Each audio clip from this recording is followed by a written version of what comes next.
வீட்டில் ரங்கராயில எம்ஜிஆர் கேலண்டர் கொடுத்திருப்பாரு, அதை கும்பிடுங்க. உங்க blood every 6 months purified dialysis ஆயிரும். இன்னும் பேரறிஞர் அண்ணா அவர்களை பற்றி சொல்லிக் கொண்டு போனால் அந்த தோட்டம் வெற்றிக்கு காரணம் என்ன? ராமாவரம் தோட்டத்தில் இருக்காரு என் தம்பி ராமச்சந்திரன்.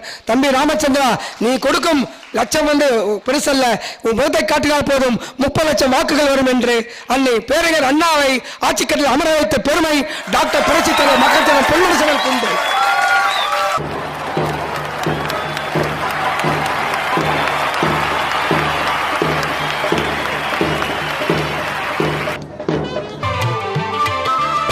மனிதனாக வாழ்ந்திட வேணும், மனதில் வையடா தம்பி, மனதில் வையடா.